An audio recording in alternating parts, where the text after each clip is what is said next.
व्यापारी है 425 रुपये में किसी वस्तु को बेच देता है और उस भाई साहब को 15% की हानि हो जाती है। 15% की क्या हो जाती है? हानि हो जाती है।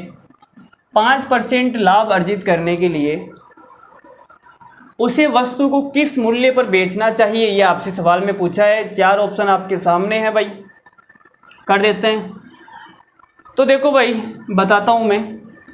तो आप ये बोलोगे गुरुजी माँ साहब कहाँ गया वो 15%। 15% का मतलब क्या होता है? 15% का मतलब होता है 15/100 और 5 से काटेंगे तो ये आ जाएगा 3/20। तो आप ये बोलोगे 3/20 की हानि होती है, मतलब कि 20 रुपये में अगर वस्तु बन के तैयार हुई, 20 पे 3 की हानि हो जाएगी तो 17 में बेचना पड़ेगा।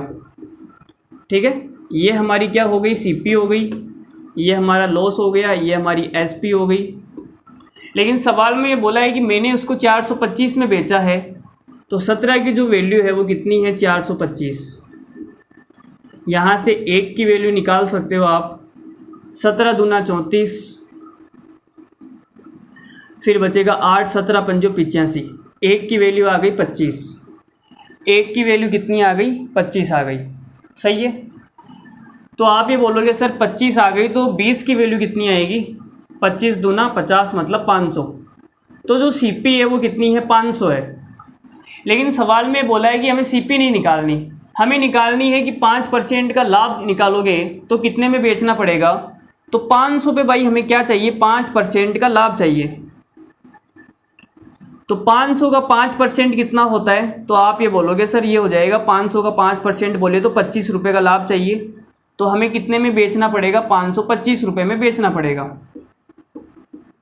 तो हमारे सवाल का आंसर कितना हो जाएगा? 525 रुपये। एक तो इस सवाल को सोचने का तरीका ये हो गया। ठीक है, आप ऐसे सवाल को सोच सकते हो। अगर आपके दिमाग में कुछ और चले, ठीक है, ये अगर काम नहीं करे, तो आप ऐसे भी बोल सकते हो कि सर जो सीपी होती है वो 100% होती है। किसी भी चीज़ की सीपी होती है वो 100% होती है। कोई भी चीज़ अपने आप के अंदर 100% होती है। ठीक है, तो जो सीपी होती है वो 100% होती है, हमेशा याद रखना, काम की बात है। तो 15% की हानि हो गई गुरुजी। जो सीपी होती है वो कितनी होती है? अपने आप के अंदर 100% होती है। अब आप बोल रहे हो कि सर 15% की क्या हो गई? हानि हो गई सर। इसका मतलब मुझे कितने में बेचना पड़ेगा? 85% में बेचना पड़ेगा। कितने में बेचना पड़ेगा? 85% में। तो 85% की जो वैल्यू है वो सवाल में दे रखी है 425। भाई आपने 425 में बेचा है, लेकिन सवाल में हमसे पूछा क्या है? सवाल में ये पूछा है कि 5% का लाभ कमाएगा। 5% का लाभ कमाएगा, तो 5% का लाभ कमाने का मतलब है कि आपको कितने में बेचना पड़ेगा? 105% में। आपको क्या निकालना है? 105% की वैल्यू निकालनी है। तो आप ये बोलोगे सर 85% की वैल्यू ये है। अगर मैं इसको काट देता हूँ 17 से, 17 से कितनी बार कटेगा? ये 17 से कट जाएगा, 17 से कटेगा ये 5 बार, और ये 17 से कटेगा 25 बार, ये 5 से कट जाएगा। तो 1% की वैल्यू कितनी आ जाएगी भाई? 5 आ जाएगी। 1% की वैल्यू 5 है, तो 105% की वैल्यू कितनी आएगी? 5 से गुणा कर देते हैं, तो ये आ जाएगी 525 रुपये। और यही हमारा क्या है? सवाल का आंसर है। समझ गए? तो आप ऐसे भी सोच सकते हो सवाल को, या फिर आपको कुछ भी दिमाग नहीं लगाना, आपको सवाल ऑप्शन से करना है। भाई दिमाग ही नहीं लगाना, आपके पास दिमाग है ही नहीं। ठीक है, तो आप कैसे करोगे? आप बोलोगे सर 5% का लाभ चाहिए, 100% में वस्तु बन के तैयार होती है, 5% का लाभ चाहिए, मतलब मुझे 105% की वैल्यू निकालनी है। क्या करना है? मुझे 105% की वैल्यू निकालनी है। तो 105%, 105 से कटने वाली संख्या चेक कर लो। ये 105 से नहीं कटेगी, ये भी 105 से नहीं कटेगी। 105 से कटने वाली केवल एक ही संख्या है, वो है 525। तो हमारा सवाल का आंसर डायरेक्ट 525 हो जाएगा। ऐसे भी आप सवाल कर सकते हो, या फिर यहाँ पे आप रेशियो भी ले सकते हो। यहाँ पे आप क्या ले सकते हो? रेशियो। देखो रेशियो भी ले सकते हो, मैं बताऊँ क्या?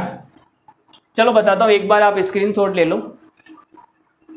देखो भाई का तरीका देखना सवाल को करने का। मैंने कहा सी 15% की हानि होती है, तो आप बोलोगे सर मैंने उसको 85% में बेच दिया। ये मैं क्या कर रहा हूँ, एसपी का अनुपात ले रहा हूँ, एसपी का, ठीक है।